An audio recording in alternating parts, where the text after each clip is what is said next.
Welcome to another episode of the podcast. I'm your host, Knives Monroe, and with me as always is Claire. Claire, how you doing? Hi, I'm good. How are you? I'm doing great. You look delicious, by the way. Thank you. Sorry, I just had to say that again. This is take two. I don't mind. I'm leaving it in. We're talking in this episode about the value of making mistakes.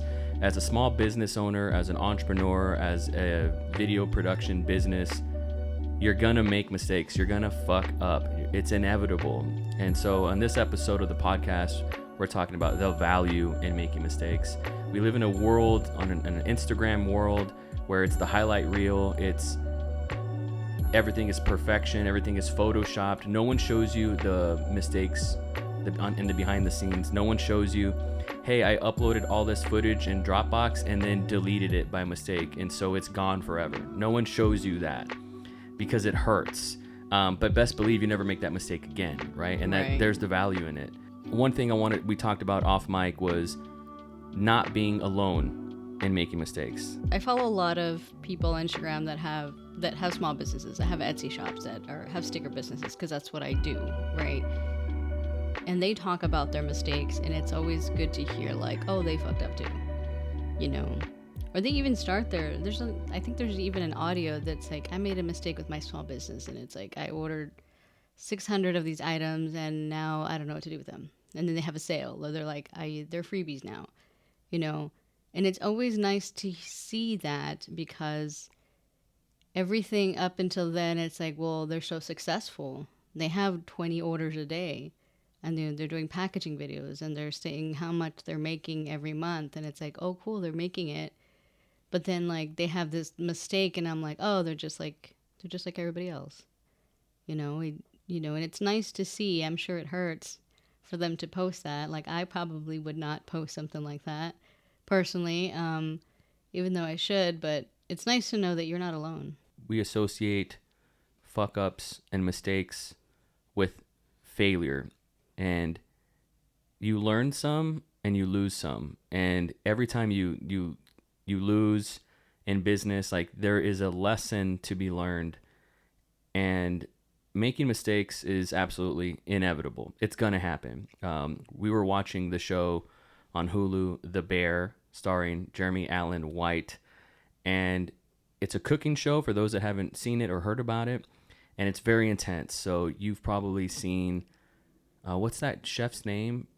Gordon Ramsay. Gordon Ramsay, and you've seen them. He'll be like, "Fuck," shit, and throw stuff, and he's just completely upset. And so that's that chaotic energy is in the show. And anytime someone makes a mistake, they don't linger on it. They just move on right away. I mean, after a lot of yelling and blaming and throwing stuff, they'll just move on. They move on right away, and I think there's a lot of value in that's part of the process. You're going to make mistakes. You're going to fuck up. You're going to forget something. So the funny, ironic thing is, this is the third time we've restarted this podcast, and it's very on topic, on theme about fucking up and making mistakes. And I am so, what's the word, stubborn about cutting and then all that. So this is just a peek behind the curtain of fucking up and making mistakes. And this is the third time we've done this, and I'm leaving it in. Making mistakes is inevitable. You're going to fuck up. We've talked about the bear.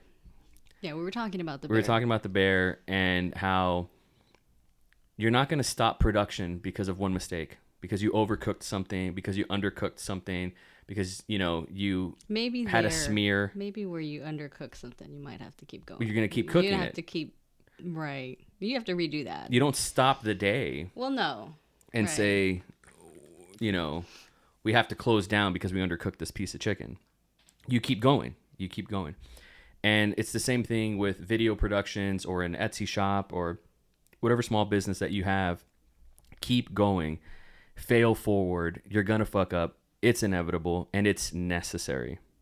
Yes.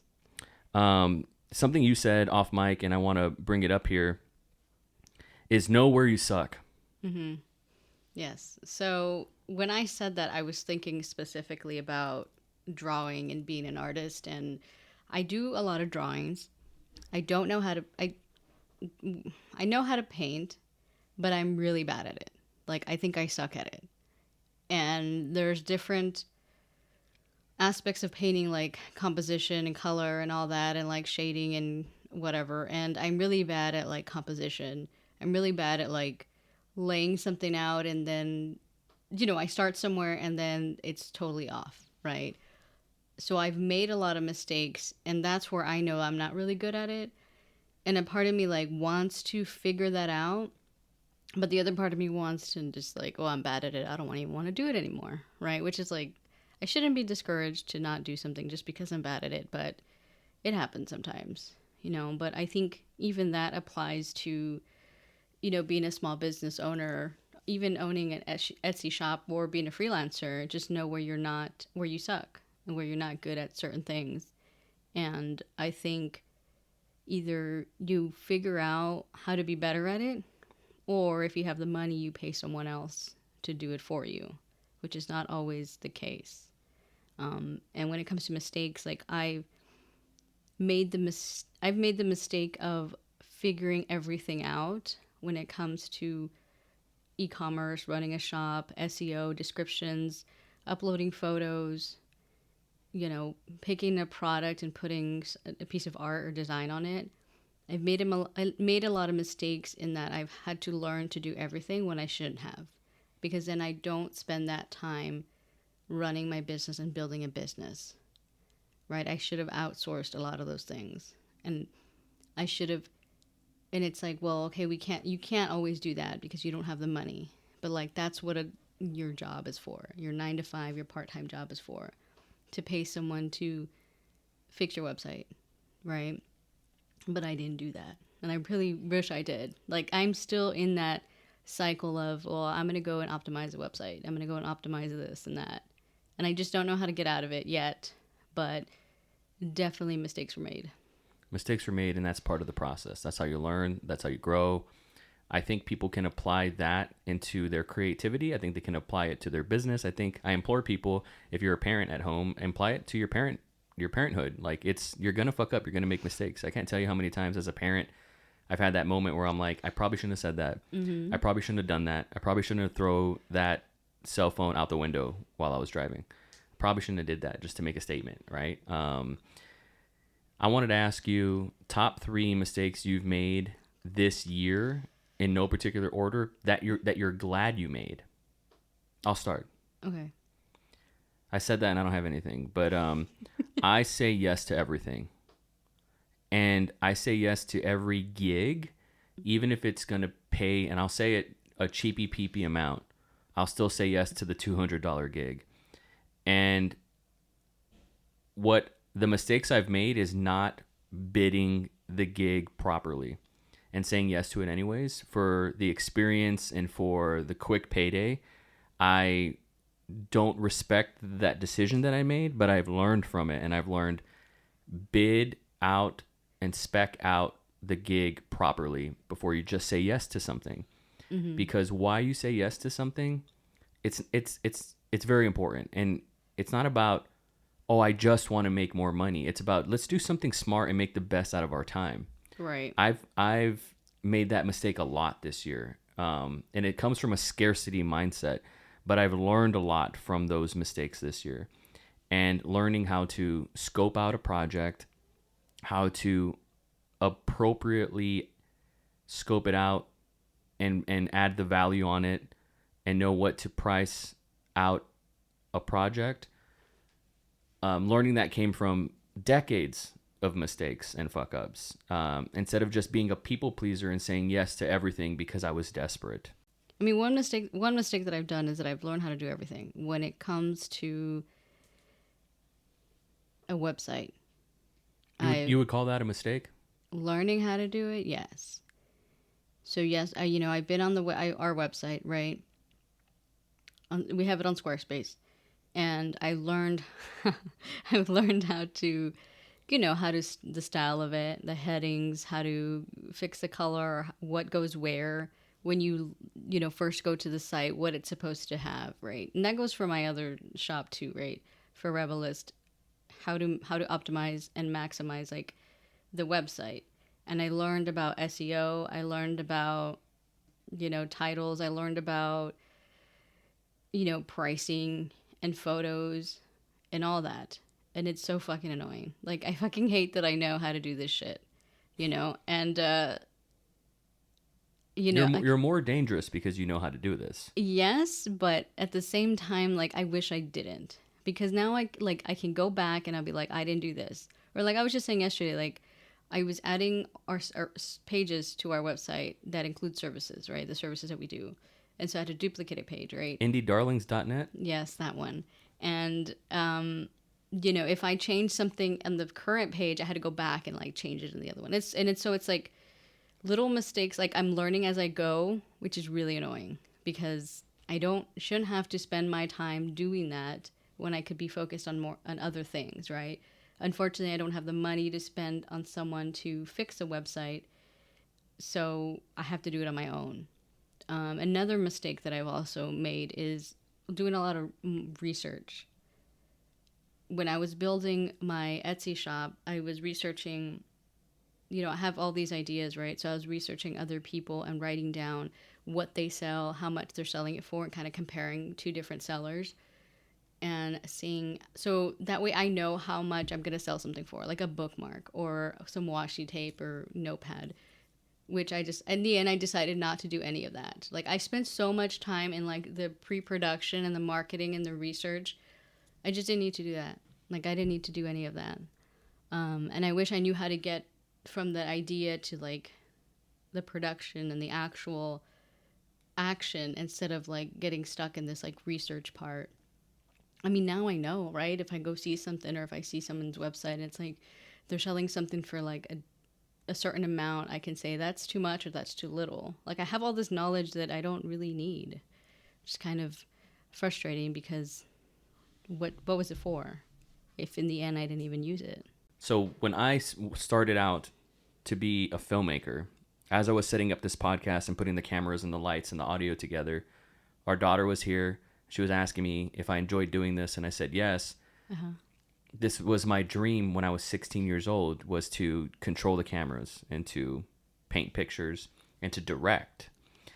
Now, I signed up to be a director, but I ended up being a videographer, a producer, a video editor, a screenwriter, and like 40 other things. I don't look at those as mistakes. I look at it as more tools in the utility belt to make myself more dangerous. And if I have any regrets about it, it's just I'm a jack of all trades and a master of none. Mm-hmm. And so I've put a lot of effort in different time and in different years in video editing, or a lot of effort in video production. Now this year I put a lot of energy in the business side, the strategy side. Right. And it's just another thing that all I wanted to do was direct and just be Quentin Tarantino and just tell people what to do. But now I've had to do it. And I don't look at that as a bad thing, personally. No, I don't look at it as a bad thing. But what hurts is the ratio of mistakes have gone up dramatically. And the fuck-ups have gone up dramatically because I made a video editing mistake that a pro probably wouldn't make. Right. I've made lighting mistakes that a pro who just specializes in lighting probably wouldn't have made, and so on. But here we are, and I'd like to think that, I believe in the big picture. I believe in going back to the bear. Was the night successful? Did people have a good meal? Did they have a good time? Even though backstage it was a shit show, like that is the W, right? Like that's the win. Like the ends justify the means. If it's a mistake and you didn't learn from it, if it's a mistake and you didn't get value out of it, then you're doing something wrong. Right. But there's always value in signing up for something that didn't go anywhere if you learned something from it. There's always value in that. But you talked about knowing where you suck. Yes. Where do you suck? When it comes to what? When it comes to entrepreneurship, business, creativity even. Creativity is very clear for me, right? I think I'm very good at drawing. There's like certain aspects I'm not very good at, but I know where, right? And if I dedicated, which is helpful because if I wanted to, I could dedicate time and energy to that, learning that. As far as like being a small business owner, I mean, I suck at a lot of it, right? Um, I want to highlight that you know that you suck at a lot of it. a lot of it. You know that you do because you've made mistakes and you fucked up and you have gaps in your game that like you Yes. have to educate yourself and you have to learn and learn something from it. And with that comes perceived failure. With that comes I'm not qualified enough to do this. I should have delegated this task, woulda, coulda, shoulda, all that stuff. But knowing where you suck, I think that's a good angle to approach failing forward. Right. I think that's where you need to start. I think everybody needs to, as a business owner or freelancer, you need to evaluate yourself once in a while to say, check in with yourself, like, how am I doing here in this area? Yeah. And make sure that you know that what progress looks like. I don't like the word failure. I never liked that word. Like, it just sounds so harsh and so like dead end. You're done. So I don't like using it as far as like even in my own life. Like, I don't think I have a failure. I think it's just, I mean, well, it depends, right? If a relationship failed, then it wasn't necessarily a failure. It's just like that relationship was there and that served its purpose for Yeah. anything. The angle where you're coming from is progress focused. Yes. Yeah, Yes. and I don't see it as like I started a business, it didn't work out and it failed. Like, no, like what I don't even like having that word because because progress is just continuing and I don't see any stopping point, especially when it's something that I want to do. Because if something did not work out, I just pivot. Like, we've pivoted so many times in our business. And there's no end to me, that there's no end. So there's no possible way that it could fail, you know?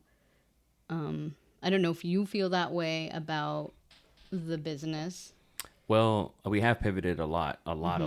Every year we pivot like 3 times. Yes. I don't look at that as like a net negative at all. I however, lean in to the word failure because there's so much power in failure. There's so much power in losing. There's so much, like, you have to acknowledge your mistakes. Right. And that's how you learn and grow. If you are the type, I'm not saying you are, but if you're the type of person that makes the same mistakes over and over and over again, you're a fucking dork. You know what I mean? You're doing something wrong. Right. Einstein calls that insanity, right? When you're Right. making the same mistake over and over and over again. I'm not afraid to fail fast and fail forward and learn quickly and not overjudge my mistakes. Like, they don't define me, but I acknowledge that failures are failures. Like, I can think of the first quinceañera that I ever filmed, and that was a failure Why do you think it was a failure? because the client was not happy with it. And I can think of other gigs where the client was happy, but I know I didn't do my best, and I look at that as a failure. Okay. You know? So it's very subjective, but you have to take the lesson from it. And the lessons add up.